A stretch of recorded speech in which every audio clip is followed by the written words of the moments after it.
Hello viewers, this is Vrushalivs from Vrusharaj Classes. We have already started the Arithmetic Progression chapter of Standard 10th. The first part of this is already explained in my first video. The link of the same is given in the description box. In that we have discussed the meaning of arithmetic progression, how to find the sum of the n terms of the arithmetic progression.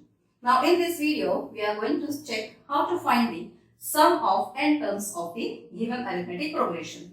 For this, we have two formulas with us. Sn is equal to n upon 2 into the bracket 2a plus n minus 1 into d. And the second formula is n upon 2 a plus l. Here, Sn stands for the sum of the n terms of AP. A stands for the first term of arithmetic progression.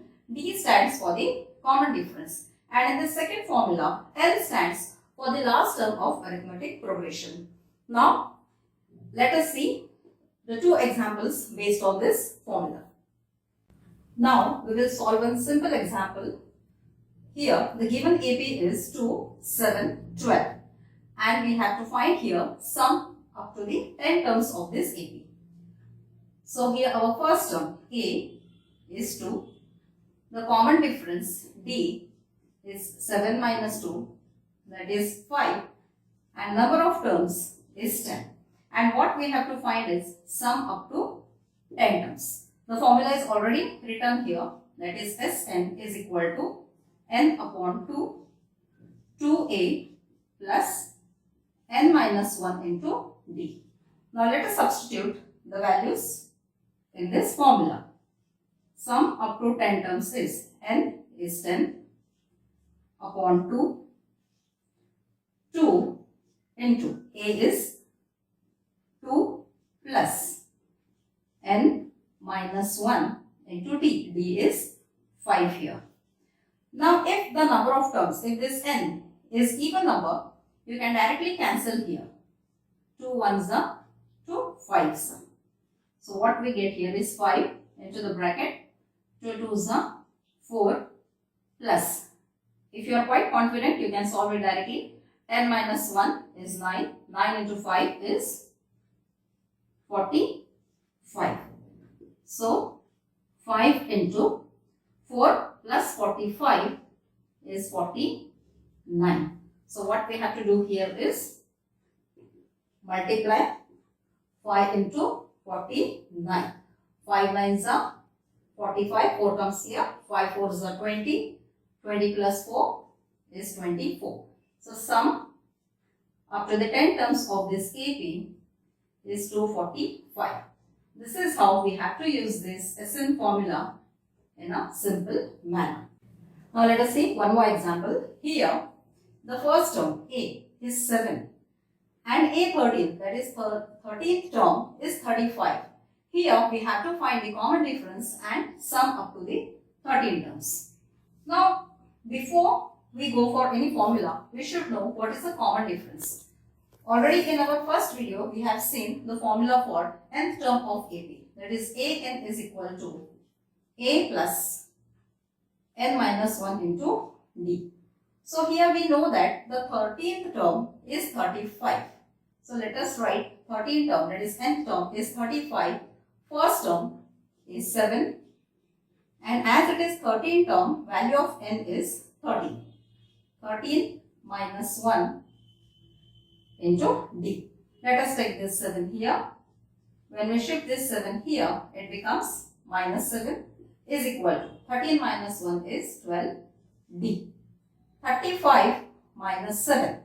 35 minus 7 is 28.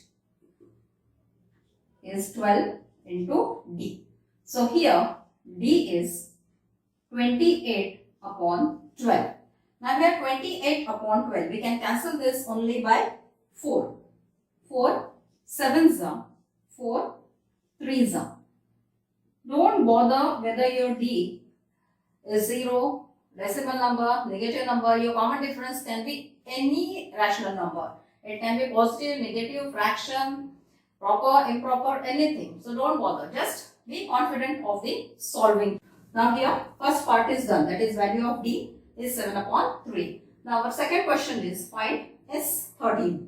So to find S13, we know that A is 7. Here A13 is our last term, that is 13th term. That means the value of L is 35 and number of terms is 13. So just check the values here. We can use our simple formula of Sn, that is n upon 2 A plus L. Let us substitute. S13 is 13 upon 2 into the bracket. A is 7 and 13th term, that is last term, is 35. Here n is odd number, so we cannot cancel this by 2. So let us keep this 2 as it is first. 7 plus 35. 7 plus 35 is 42. Yes, now this sum is even number. So now we can cancel this. 2 ones are 2 into 21. So let us multiply 13 into 21. We get 13 ones are 13, 26, 273. So sum of 13 terms is 273. Now in our previous video and this video, we have seen that our arithmetic progression chapter is based only on these formulas. Sum of the n terms and the nth term of the arithmetic progression. Here, no question is asked from this chapter which is not based on this formula. Means whatever questions will be asked from the arithmetic progression chapter will be based on this formula. You will find that some of the questions are a little bit complicated, but they will be based only on these formulas. So how those complicated sums are solved? So 1 or 2 examples of those complicated sums I will solve in my next video. So be in touch, subscribe my channel, and thank you for watching this video.